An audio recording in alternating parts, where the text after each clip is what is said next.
आज आपण बनवणार आहोत कोणत्याही उपवासाला चालणारी अशी मऊ लुसलुशीत व मोकळी। साहित्यामध्ये सर्वात प्रथम तुम्हाला लागणार आहे साबुदाणा। साबुदाणा हा 3 ते 4 तास भिजवलेला असावा आणि भिजवल्यानंतर तो एकदम असा। आपण आता सुरुवात करूया शाबू बनवण्यासाठी। सर्वात प्रथम आपण कढईमध्ये 1 चमचा तेल घालून घेऊया। तेल घालून झाल्यानंतर त्याच्यामध्ये आपण चिरलेले बटाटे घालायचे।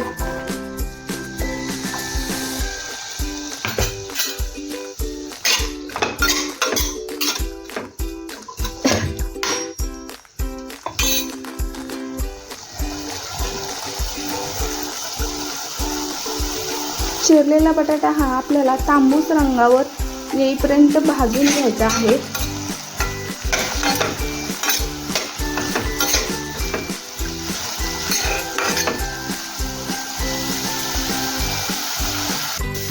तुम्ही पाहू शकता आपल्या बटाट्यांना मस्त असा तांबूस रंग आलेला आहे।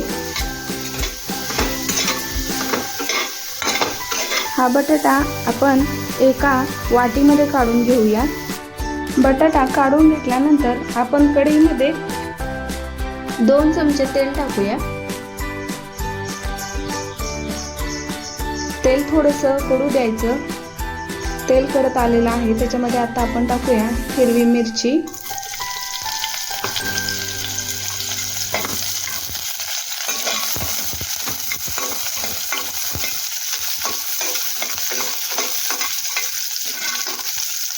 हिरवी मिरची आपली छान परतून घ्यायची आहे। मिरची परतून झाल्यानंतर त्याच्यामध्ये आपण टाकणार आहोत शाबू।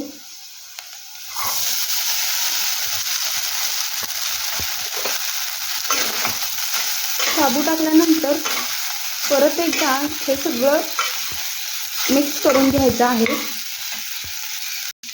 मिरची आणि शाबू मिक्स करून झाल्यानंतर त्याच्यात आपण टाकणार आहे शेंगाचा कूट।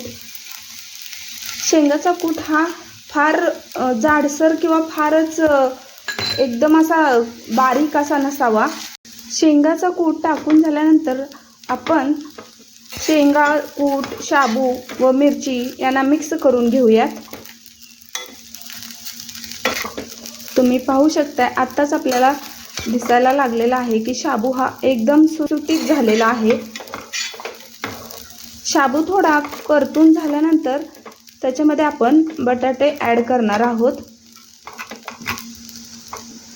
शाबू परतून झालेला आहे, त्याच्यामध्ये आता आपण भाजून घेतलेला बटाटा टाकून घेऊया।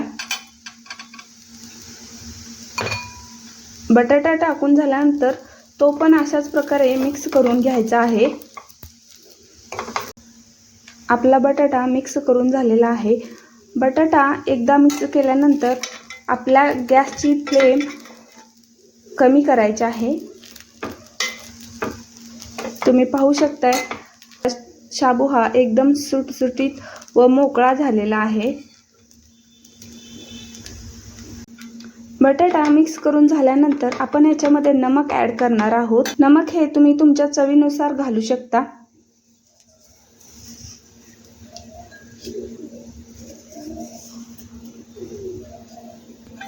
नमक घालून झाल्यानंतर शाबू हा आपल्याला परत एकदा हलवून घ्यायचा आहे।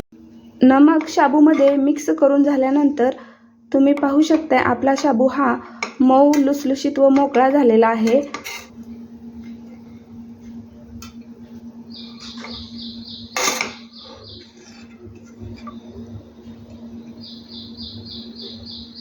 झालेला आहे आपला शाबू।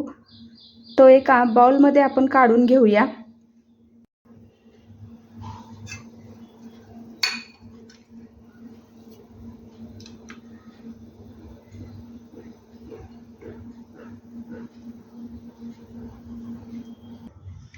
तुम्हाला जर माझी आजची साबुदाणा खिचडीची रेसिपी आवडली असेल तर प्लीज माझ्या चॅनलला लाईक करा, शेअर करा, सबस्क्राईब करा।